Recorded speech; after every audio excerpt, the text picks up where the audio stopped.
नमस्कार, मैं मधुसूदन और इस समय मैं खड़ा हूँ अंतर ज्योति बालिका विद्यालय के प्रांगण में। एक ऐसा विद्यालय जो अपने आप में अति विशेष है, क्योंकि यहाँ सामान्य बच्चे नहीं पढ़ते। यहाँ पढ़ते हैं वो बच्चे जिनके पास इस संसार को देखने के लिए एक अलग प्रकार की दृष्टि है, जो मुझसे और आपसे कहीं अधिक स्पष्टता और सत्यता के साथ पूरे संसार को अनुभव कर सकते हैं। और मैं अपने आप को सौभाग्यशाली मानता हूँ, क्योंकि मैं इस विद्यालय का हिस्सा विगत 11 वर्षों से रहा हूँ। क्योंकि किलकारी बिहार बाल भवन की ओर से मुझे पहली बार 2014 में बतौर नाट्य प्रशिक्षक यहाँ भेजा गया था। तब से आज तक मैं इस विद्यालय से जुड़ा हूँ और विद्यालय की हर छोटी बड़ी घटना का साक्षी रहा हूँ। मैं आपको बता दूँ कि यहाँ के जितने भी शिक्षक, प्रशिक्षक हैं, कर्मचारी हैं, उन सभी का व्यवहार बहुत ही सरल, सौम्य और मृदु है। बड़े प्यार से ये बच्चों से पेश आते हैं। तो चलिए हमारे साथ इस विद्यालय प्रांगण में मैं मिलवाता हूँ यहाँ के सभी लोगों से आपको। चलिए मेरे साथ।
शब्दों के भंडार से चुनकर लाया अमृत का प्याला, श्रोतागण है सुनने वाले, मेरी वाणी मधुशाला। आज हम आपके बीच एक ऐसे विशेष व्यक्तित्व को लेकर उपस्थित हुए हैं जिनके बारे में ये कहा जाता है कि वो एक प्रख्यात चिकित्सक के साथ साथ समाज के अभिभावक के रूप में समाज के एक प्रणेता के रूप में देखे जाते हैं। जी हाँ, मैं बात कर रहा हूँ पद्मश्री आर.एन. सिंह जी की, और आज हम उनसे विशेष बातचीत और विशेष चर्चा करेंगे। तो आइए चलते हैं, बात करते हैं आर.एन. सिंह जी से। नमस्कार सर। नमस्कार।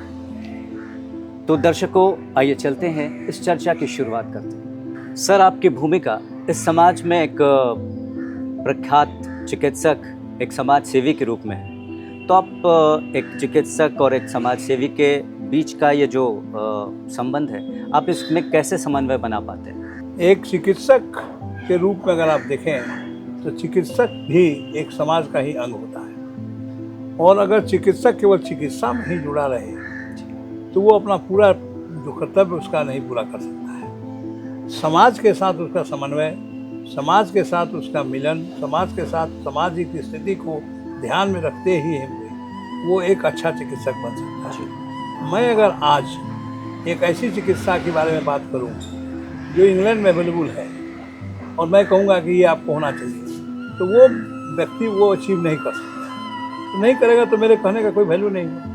लेकिन अगर मैं ऐसी बात उसे बताता हूँ जो अवेलेबल है हमारे पास, तो उससे उसको बेनिफिट होगा। इसलिए एक चिकित्सक को जिस स्थिति में, जिस परिस्थिति में काम करता है, उसको देखना चाहिए, और ना कि हम एक विदेशी के रूप में आपको प्रवचन दे के चले गए कि आपको ये करना चाहिए, वो करना चाहिए, वो करना चाहिए। इसलिए हमको समाज के बारे में उतना ही ज्ञान होना चाहिए।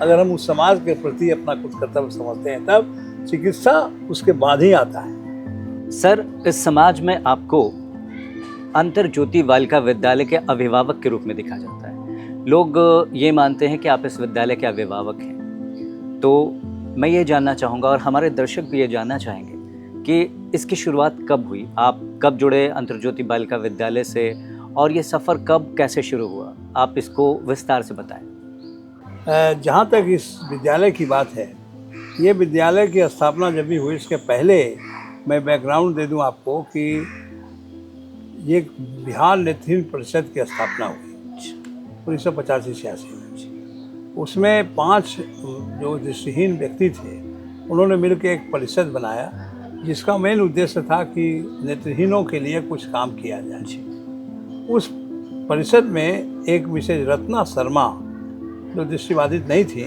लेकिन वो उसमें इंटरेस्टेड रही थी, वो एक बड़ी समाज सेवी थी जो कदमकुआं में रहते हैं, मनियारी भवन में। तो उन्होंने कहा कि सबसे इम्पोर्टेंट तो दृष्टिहीनों को मदद करने के लिए हम बच्चियों, दृष्टिहीन बच्चियों के लिए कुछ करें। तो उनकी इतनी संवेदना थी इसमें, उन्होंने 7 बच्चियों के साथ अपने घर पर ही एक स्कूल की स्थापना की, और उस स्थापना में मैं नहीं था, लेकिन हमारे साथ जो पहले से जो काम करते थे, डॉक्टर अजीत सिन्हा, रंजन अखोरी और आर.एन. साहब, प्रोफेसर जज साहब थे, ये सब लोग ने मिल करके उसकी स्थापना करी। फिर हम लोग धीरे धीरे, ये ज़मीन जहाँ आप अभी बैठे हैं, इसमें से कुछ 8 कट्ठा करीब ज़मीन एक रूप नारायण सिंह कुंवर ट्रस्ट था, जिससे हम लोगों ने अप्लाई किया, तो उन्होंने हमें उस शर्तों के साथ इसको लीज पर दिया। फिर हम लोग धीरे धीरे जितना पैसा हम लोग को मिलते गया, हम लोग ने यहाँ एक छोटा सा 2 कमरे का जगह बनाया, और बिहार नेत्रहीन परिषद के तत्वाधान में ही उस स्कूल को हम लोग वहाँ से यहाँ ले आए। एक हमारे पास टीन का शेड था, जिसमें हम एक तरफ बच्चियों को सुलाते रखते थे और दूसरी तरफ पढ़ाई होती थी, और ठीक पीछे वाला पोर्शन पर किचन था।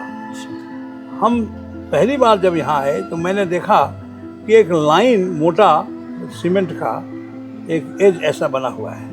मैंने पूछा ये क्या है, तो हमें बताया गया कि ये बच्चियों के लिए निर्देश का है कि जो छू करके उस डायरेक्शन में जाती है, किचन में जाना है नहीं जाना है, इसके बारे में ये सब चीज़ होते होते वो जो है सो मुझे लगा कि अच्छा जगह, अच्छी जगह है। एक दिन मैं आया था कहीं घूमने, अंधेरा था, डार्क था, तो देखा कि बच्चियाँ कुछ 7-8 बच्चियाँ खा रही हैं, और उनके खाने के समय बहुत सी मक्खियाँ उत्पन्न हो रही। तो मेरे को लगा कि ये बहुत अमानवीय है, लेकिन हम कुछ कर नहीं सकते थे, बिकॉज एक अंधेरा, जगह ठीक नहीं, गर्मी, टीन का छत।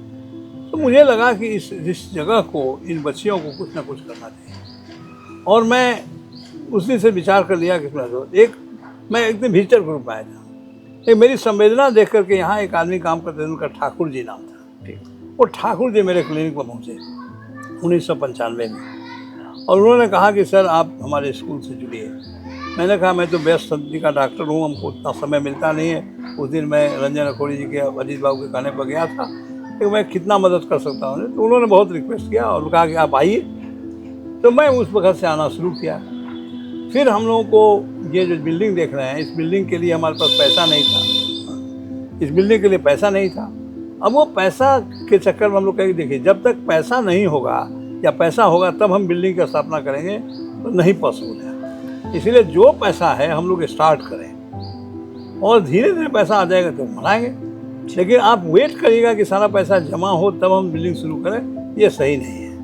मेरे इस विचार को लोगों ने एक्सेप्ट किया और हम लोग के पास जो भी 50,000 रुपये 60,000 रुपये उस वक्त था उससे हम लोगों ने बिल्डिंग का नींव डाल दिया और हम लोगों ने काम शुरू किया। ये जो जगह देख रहे हैं बहुत बड़ा गड्ढा था, यहाँ सांप वहाँ बहुत से चीज़ आता था, एक किनारे में लोग हैं।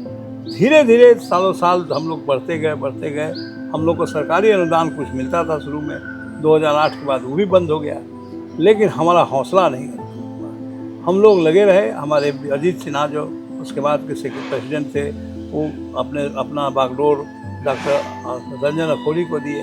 रंजन अखोड़ी बीमार पड़ गए, बाद में उनका निधन भी हो गया।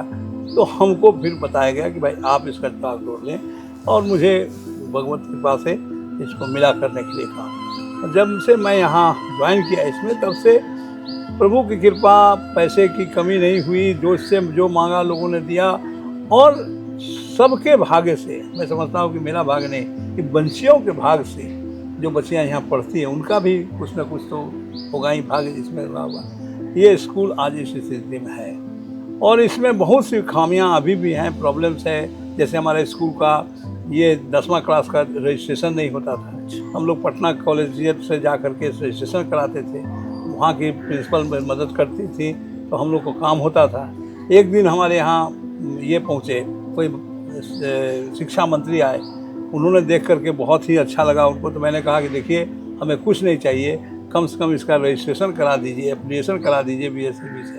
उन्होंने अपने पदाधिकारियों को खबर ऑर्डर किया और ये तुरंत हो गया।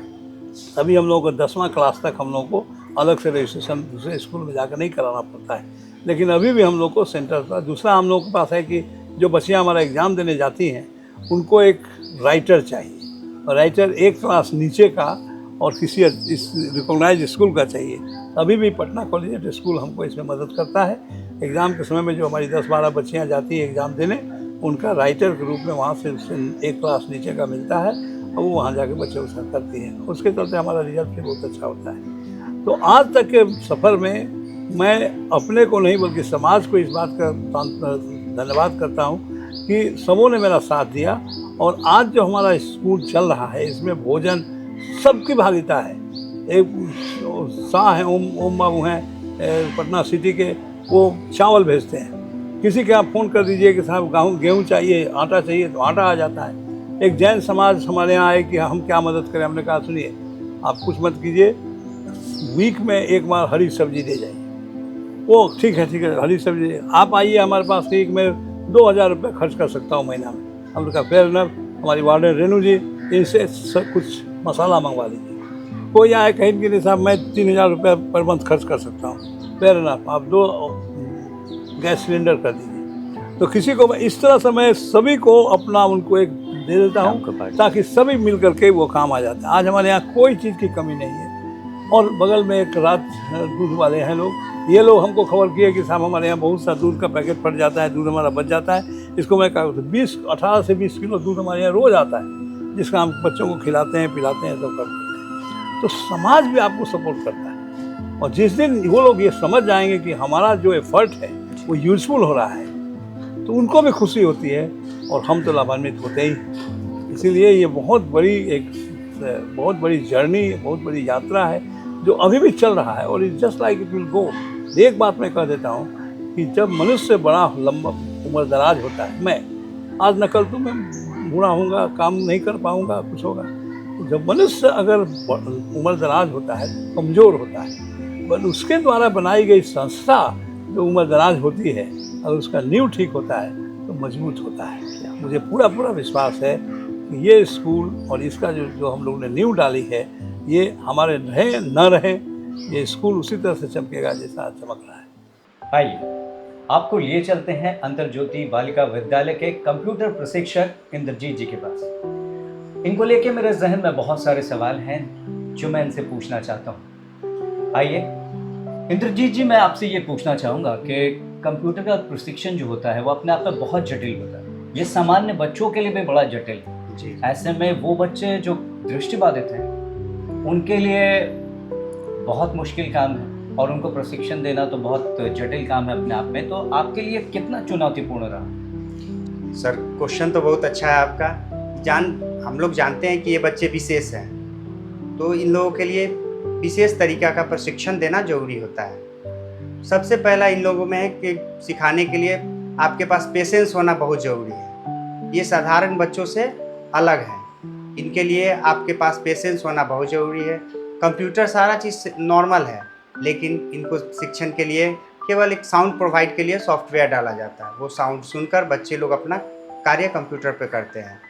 इनमें थोड़ा सा विशेष समय देना होता है, विशेष तरीके से बताना होता है।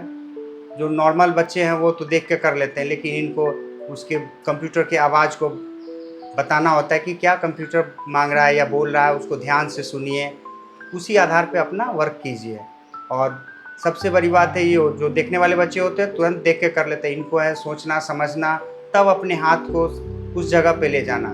बहुत सारी कठिनाइयाँ होती ही हैं, लेकिन बच्चे को बार बार प्रशिक्षण देते हुए, उनसे प्रैक्टिस कराते हुए कराने के क्रम में भी बहुत सारे बच्चे गलती करते थे। उनको बस एक ही कहते हैं कि आप संयम होकर काम कीजिए, आपको सफलता मिलेगी ही मिलेगी। अंतर्ज्योति बालिका विद्यालय, जहाँ पे सभी विषय बच्चों को पढ़ाए जाते हैं, गणित भी पढ़ाया जाता है। गणित जो कि अपने आप में बहुत ही जटिल विषय है, उसको कैसे पढ़ाया जाता है, बच्चों को कैसे समझाया जाता है और क्या क्या तकनीकें अपनाई जाती हैं, वो तमाम बातें हम आपको बताएंगे। आइए हम आपको लिए चलते हैं गणित की प्रशिक्षक रजनी जी के पास। हम पहुंच चुके हैं गणित के कक्षा में रजनी जी के पास, और आइए इनसे जानते हैं कि कैसे और किस तरीके से ये बच्चों को पढ़ाती हैं, सिखाती हैं गणित। ये जो है टेलर प्रिंट और ये टाइप्स है, इसी से बच्चा लोग को मैथ पढ़ाया जाता है। जैसा कि ये देखिए, इसमें दो भाग है, ये एक कटा भाग है और एक कांटा भाग है। तो यदि ऐसे लगाते हैं तो फिर इसको हम एक मानते हैं, और इस तरह से यदि इसको पलट के लगाएंगे तो फिर एक का उल्टा ये हो जाता है, तो 9 लिखते हैं। और इसी को यदि ऐसे पढ़ते हैं तो फिर ये 0 हो जाता है। इसी तरह से बच्चा लोग को पढ़ाया जाता है।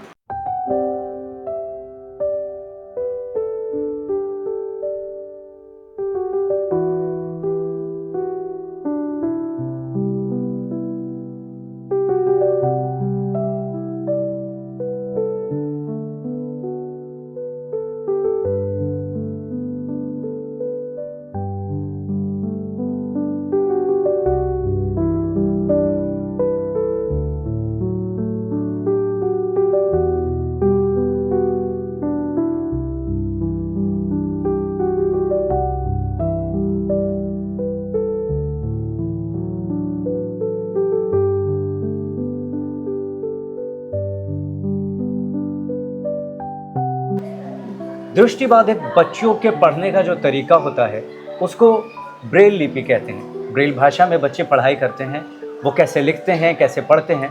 आइए हम इस विद्यालय के प्रशिक्षिका अनुषा जी से मिलते हैं और उनसे बातें करते हैं। हाँ, रह गई बात पढ़ाने ब्रेल लिपि का। ऐसे तो पढ़ाई तो बस समान नहीं जैसा है, जैसे समान बच्चे पढ़ते हैं, बुक सारा उनका वही रहता है, लेकिन रह गया अब इनको लिपि जो है वो ब्रेल लिपि में है, जो कि बच्चे को एक गाइड मतलब ब्रेल लिपि गाइड होता है। सबसे पहले हम उस माध्यम से हम बच्चों को बताते हैं, जो कि गाइड इस तरह का होता है। इसमें सारा डॉट प्रिंट, जो साइटेड बच्चे भी पढ़ते हैं, समान बच्चे भी, और ए जो लिपि है ब्रेल लिपि में, जो कि हम बच्चों को छोटे छोटे से ये सिखाते हैं। यानी ये पढ़ाने का फर्स्ट स्टेप हुआ ब्रेल लिपि बच्चों को सिखाने का। और जब सीख लेते हैं तो फिर ये सारे माध्यम से बच्चे सीखते हैं।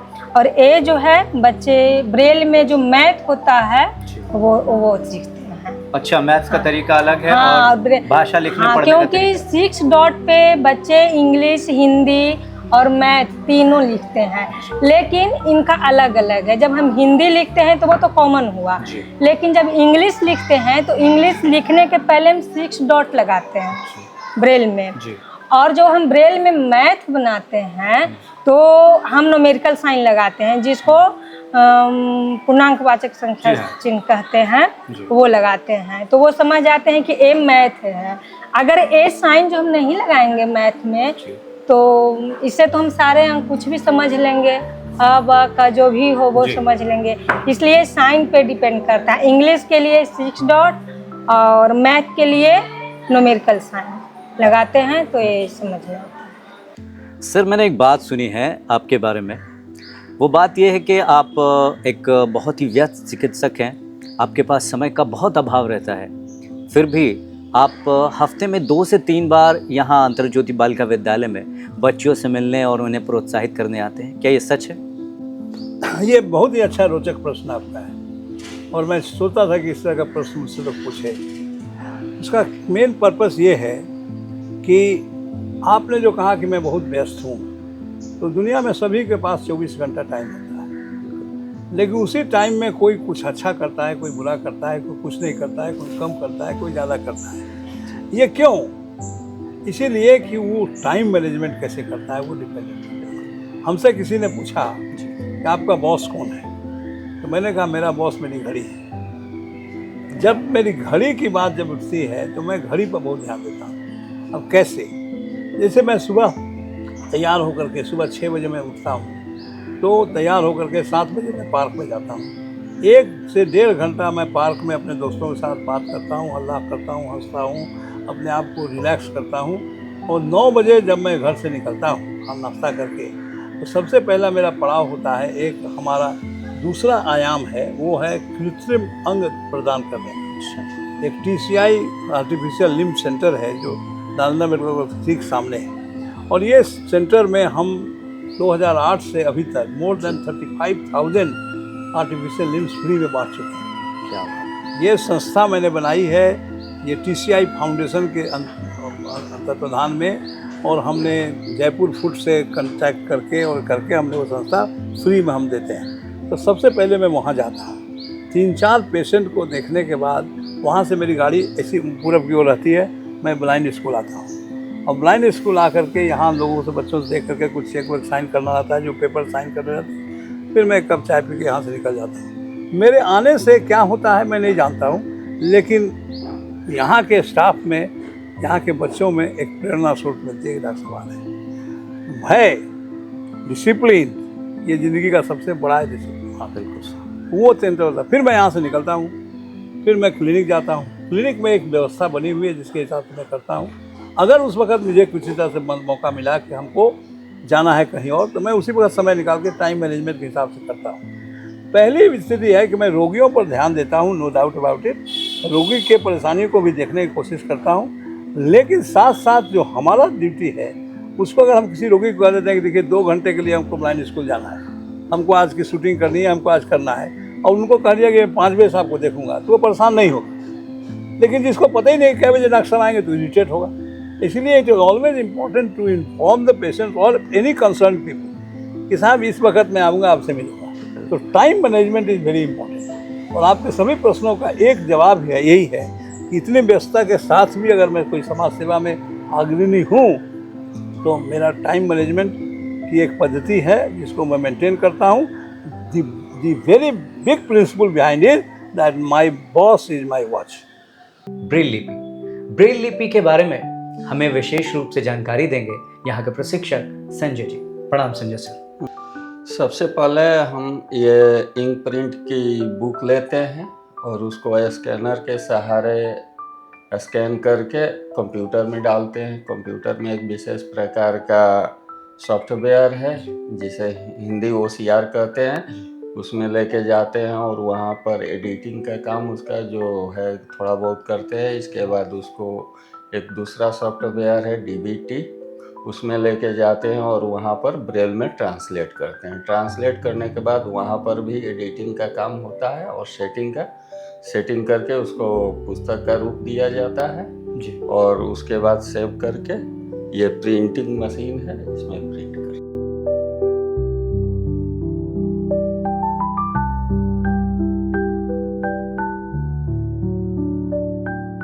प्रिंट होना शुरू हो गया है। कुछ देर में ये प्रिंट होके पेपर निकल जाएगा और इसके बाद यहाँ से पेपर निकाल के और पेपर कटिंग करके बुक बाइंडिंग करने के बाद बुक तैयार।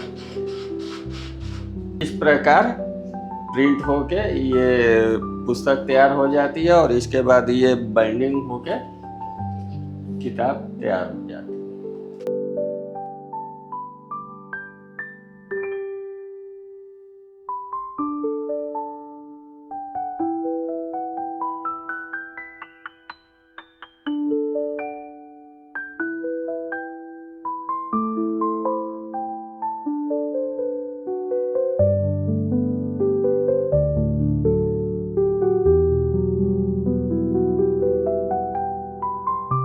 अब हम आ चुके हैं अंतर ज्योति बालिका विद्यालय के हॉस्टल में और अब मैं आपकी मुलाकात करवाता हूं इस हॉस्टल की वार्डन रेनू मैम से।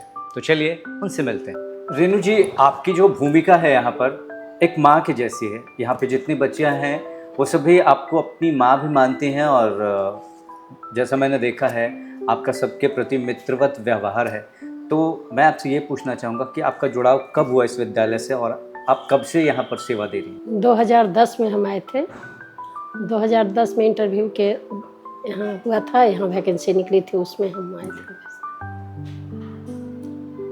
आने के बाद हम यूनिसेफ में ज्वाइन किए हुए थे। हमको यहाँ का थोड़ा सा माहौल, चाहे बच्चे का रहन सहन थोड़ा सा अच्छा नहीं लगा, लेकिन मेरे हस्बैंड का इसमें बहुत बड़ा योगदान रहा है। उनका कहना था कि इन बच्चों को, हमारे किसके घर में क्या होगा कोई नहीं जानता, इन बच्चों की तुम कर सकती हो। और जब इंटरव्यू के दौरान जब हम आए थे तो और मतलब टीचर भी यहाँ आए थे और उस समय सभी लोग को हुआ तो हमको देखने में थोड़ा सा अजीब लगा इन बच्चों को। जब इंटरव्यू देने हम आए तो 2-3 बच्चा हमसे टच हुई, घूम रही थी, टच हुई, तो हमको लगा कि बच्चा उद्दंड है। लेकिन बाद में हमको यहाँ के प्रिंसिपल बताएं कि नहीं, ये बच्चा उद्दंड नहीं है। उस समय हम ये नहीं जानते थे कि बच्चे ब्लाइंड है। अंतर ज्योति बालिका विद्यालय करके अथी में निकला हुआ था। तो विद्यालय में आए तो बच्चा को देखे तो हम बच्चा को तो देख नहीं रहे थे, हम तो सीधे आ रहे थे इंटरव्यू के लिए। तो देखे कि बच्चा यहाँ पर काफ़ी 1-2 बच्चा हमारे यहाँ टच हो गया, घूम रहा था। तो हमको लगा कि बच्चे यहाँ के उद्दंड हो सकते हैं। आने के बाद हमको अच्छा नहीं लगा, हम इंटरव्यू दिए। उसके बाद हमको रखने की हुआ कि आपका हो गया है सिलेक्शन। हम अपने हस्बैंड से कहे कि यहाँ तो बच्चे इतने उद्दंड है, कैसे रहेंगे, कैसे क्या करेंगे। तो फिर हमको प्रिंसिपल यहाँ के, जिसका नाम अनीता वर्मा मैम थी, तो अनीता वर्मा हमको समझाई कि मैम बच्चे आपको टच नहीं किए होंगे, गलती से आप हो गए होंगे। हम बोले कि नहीं, हम तो हड़बड़ में आ रहे थे इंटरव्यू देने के लिए। तो बोली कि नहीं, ये तो बच्चे देखते ही नहीं हैं, तो आपको टच अति कैसे करेंगे। तब हमको अजीब टाइप उस समय फीलिंग हो गया कि बच्चे देखते नहीं हैं, इसको कैसे हम संभालेंगे। मेरे हस्बैंड को इस चीज़ का पता था कि बच्चे नहीं देखते हैं। हमको समझाए, अब बोला गया हमको कि कुछ दिन रहो, 8 दिन रहो, 8 दिन में अच्छा नहीं लगेगा तो तुम इस जॉब को छोड़ सकती हो। हम आए सर, तो हम अपना जो सामान लेके आए, बैडिंग वुडिंग लेके आए थे, उसको हम टच भी नहीं किए कि हमको यहाँ नहीं रहना है, चले जाना है। लेकिन बच्चों को हाव भाव देखे, रात में देखे, जब शाम होता था तो हमको लगता था कि आज जाना है हमको। लेकिन बच्चे को ऐसा यहाँ का बच्चा का देखे, बहुत 1-2 बच्ची हमको बोली कि मैम यहाँ आप रहिए, वहाँ की वार्डन हम लोग को मारती है, ऐसे करती है। तो थोड़ा अंदर फीलिंग भी अजीब टाइप है। 8 दिन करते करते सर कब इसका हो गया हमको खुद ही पता नहीं चला। 8 दिन तक ले इस चीज़ को सिलसिला चला, लेकिन 8वां-9वां दिन फिर इन्हीं को हम होकर आ गए। अभी तक तो है सर। मैम, मैं आपसे ये जानना चाहूँगा कि आप यहाँ पर अभिभावक के तौर पर हैं, बच्चों की देख रेख के साथ साथ विद्यालय का पूरा कार्यभार आप पर है। चूँकि शिक्षक और प्रशिक्षक वो तो प्रशिक्षण देके चले जाते हैं, उसके बाद पूरी रात्रि, सुबह, शाम हमेशा आपको ही देखना पड़ता है बच्चों को। तो ऐसे में आपके ज़िम्मे कौन कौन सी जिम्मेदारियाँ आती?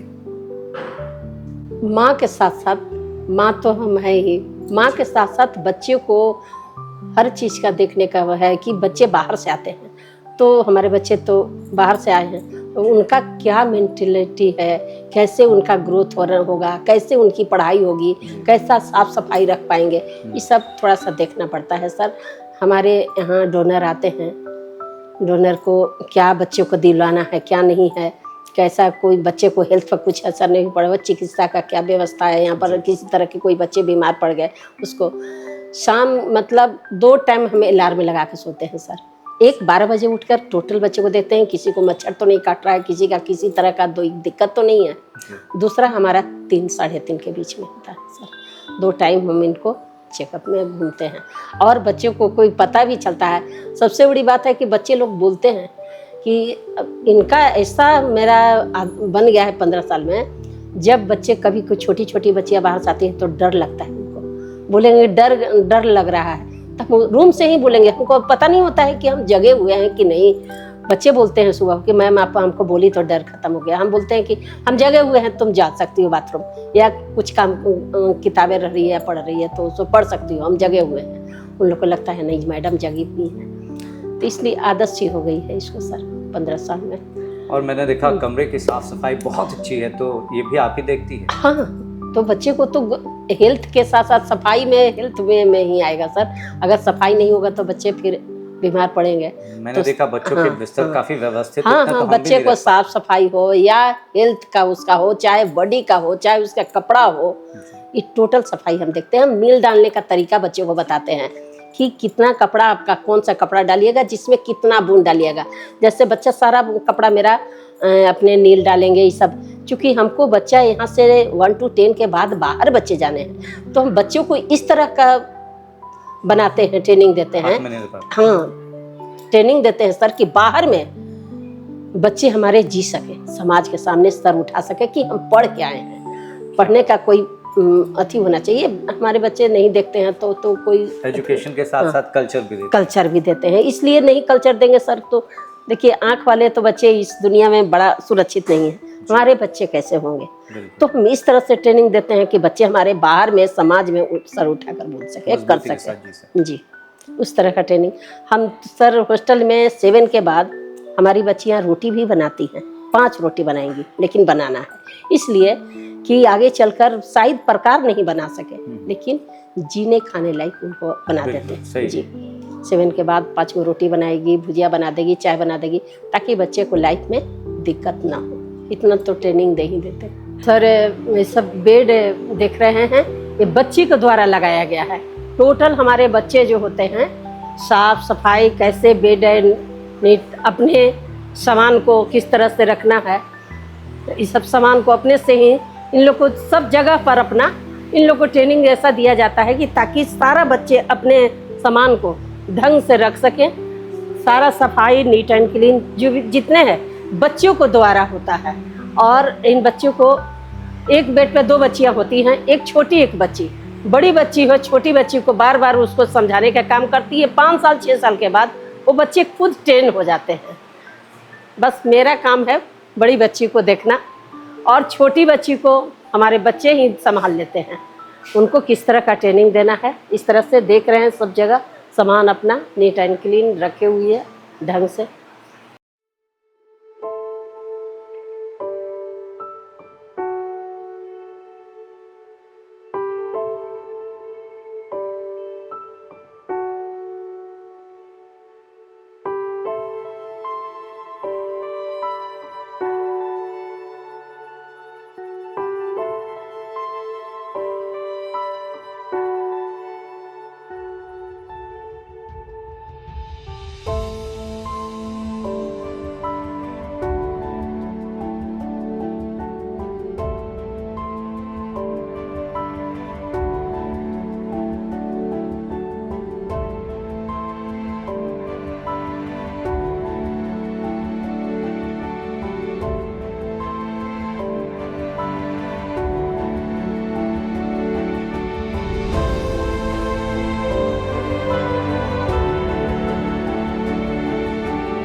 सर मैं चाहूँगा कि आप ये बताएं जी कि संगीत जो विधा है सुनने में तो बड़ा अच्छा लगता है, सबको आनंद देता है, लेकिन जब बात प्रशिक्षण की आती है तो बड़ा जटिल हो जाता है, जी। बड़ा मुश्किल। तो आपके लिए कितना चुनौतीपूर्ण रहा ये? सबसे पहले तो इन बच्चों को यानी ब्लाइंड बच्चों को सिखाने के लिए पहला काम हमने ये सोचा कि इन्हें सिखाया कैसे जाए।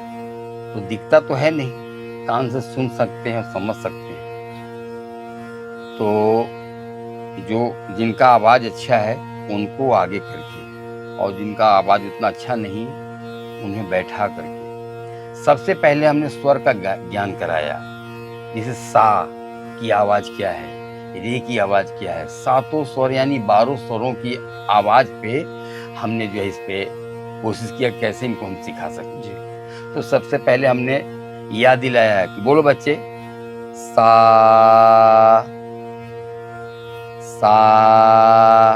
तो कोई कम बोलता है, कोई ज़्यादा बोलता है।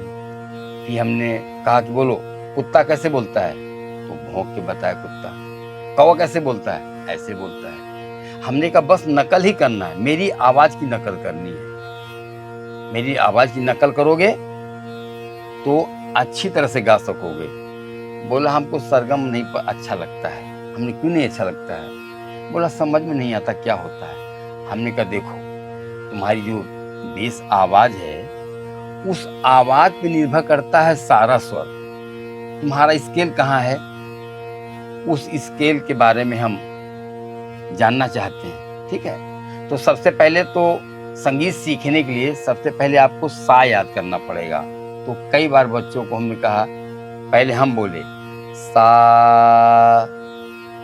सा, तो बच्चा से सुना हमने तो कुछ बच्चे उसमें से गाने लगे सा। हमने कह दिया कि देखो आवाज है जी। सा सा सा, हारमोनियम के माध्यम से जी। सा। अब हमने चुप हो गए, हमने बोलो सा, तो उसने कहा सा। हमने फिर से बोलो सा सा, तो सा बोलने लगे। हमने कहा याद हो गया सा? बोला हाँ बोलो सा। हमने कहा हारमोनियम बजाते हैं, सा मिलाओ। तो हमने हारमोनियम बजाने से पहले हमने बोलो सा सा, तब हारमोनियम हमने मिलाया सा।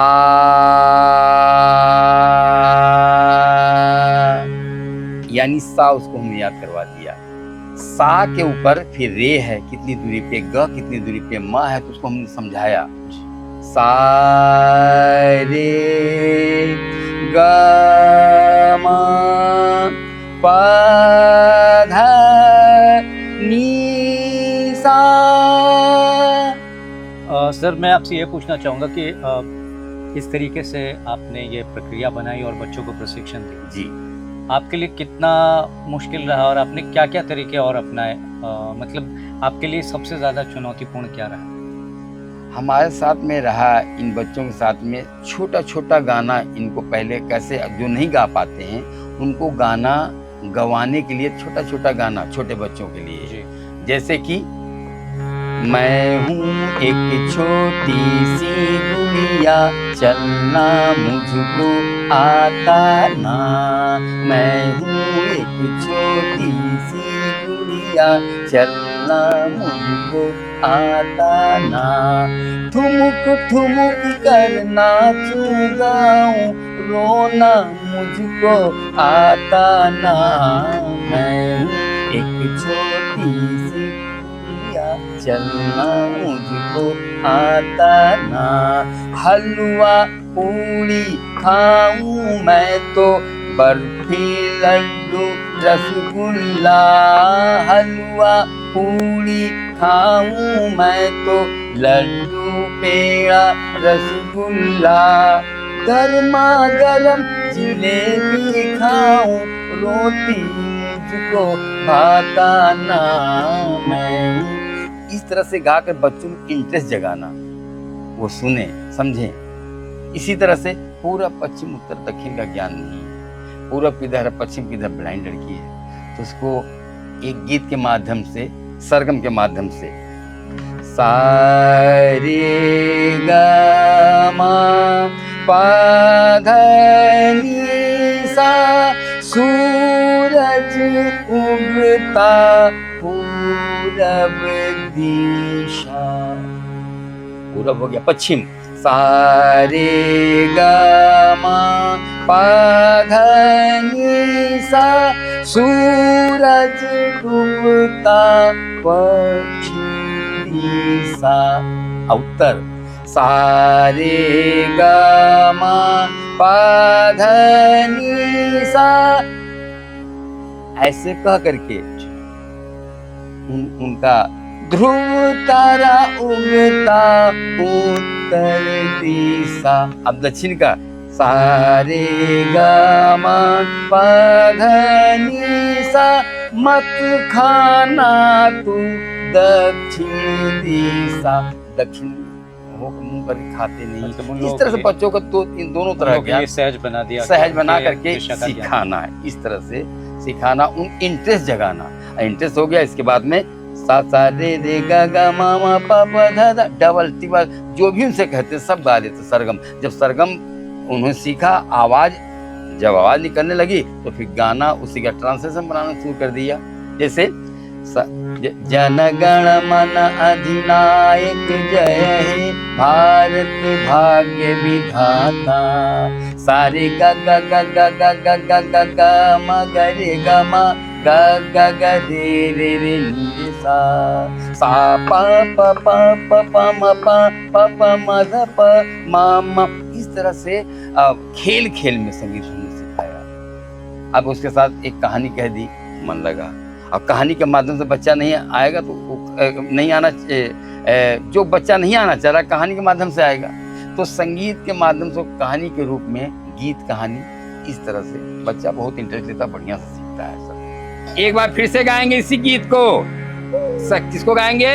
सरगम। हाँ ठीक है ना। सा रे ग म प ध नि सा सूरज उगता पूरब दिशा। सा रे ग म प ध नि सा सूरज डूबता पश्चिम दिशा।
सर चलते चलते एक आखिरी प्रश्न मैं आपसे पूछना चाहूँगा।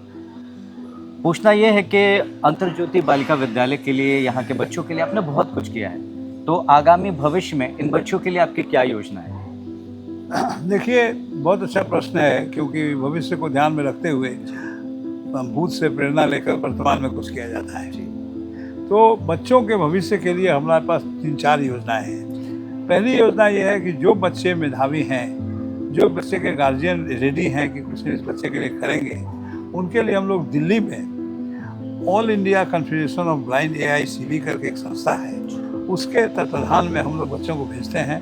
वहाँ वो लोग पोस्ट ग्रेजुएट की पढ़ाई करते हैं और फिर बहुत अच्छा जॉब पर 40 से ऊपर बच्चे हमारे स्कूल की कार्यरत हैं। तो एक वो है जो परिवार में जो बच्चे या परिवार नहीं चाहता है कि हम दिल्ली भेज पाएँ, हम कुछ करें, उनके लिए हम लोगों ने इंतज़ाम किया है।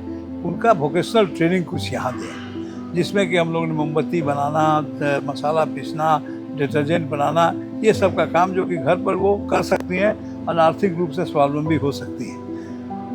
तीसरा हमने क्या किया है कि कुछ लोगों को प्रेरित किया है कि आप बच्चों को एडॉप्ट करें और कुछ पैसे के हिसाब से वो एडॉप्ट करें बच्चों को 6 महीना, साल भर, 1 महीना, 1 साल के लिए, ताकि बच्चे का उस परिवार से का लगाव बढ़े और वो बच्चा एक वो जो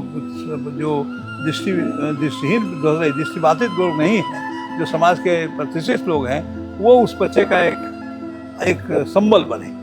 तो ये हम लोग एडॉप्टेशन का भी एक प्रोग्राम बनाया है। तो हम लोग इन तीनों आयामों में बच्चों के भविष्य के लिए काम करते हैं। तीसरा हम लोगों ने विचार किया है कि जैसे मान लो कि हमारे कोई बच्चियां बाहर जाती हैं या कुछ शादी करने की बात उठती है, वो आर्थिक प्रॉब्लम्स होता है, कुछ होता है, तो हम लोगों ने एक प्रोग्राम रखा है कि हमारे स्कूल में, चाहे हमारे स्कूल की पढ़ी हुई बच्चियाँ हों चाहे नहीं हों, वो अगर अंधी हैं, दृष्टिबाधित हैं, तो लड़का दृष्टिबाधित हो या लड़की दृष्टिबाधित हो, तो हम उनको अपने स्कूल में शादी का सारा खर्चा के साथ देंगे। तो ये सब कर रहे हैं। तो हम लोग समय समय के हिसाब से बच्चों के भविष्य के बारे में भी सोचते हैं और जो अभी प्रेजेंट जो प्रॉब्लम है उसको तो डील करते ही। बहुत बहुत धन्यवाद पूछने के लिए। Thank you sir, thank you.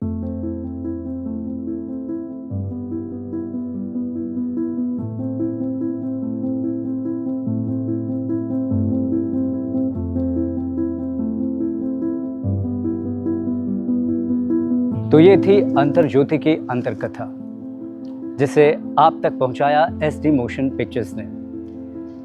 मैं मेरी टीम का शुक्रिया अदा करना चाहूँगा और आप सभी का शुक्रिया अदा करना चाहूँगा जो आप सभी ने हमारे इस वीडियो को देखा। बस आशा करता हूँ कि आप सभी का प्यार, आप सभी का स्नेह, लाइक्स, व्यूज़ और कमेंट्स के माध्यम से हमें अवश्य मिलेगा। मधुसूदन की ओर से आप सभी को स्नेह वंदन।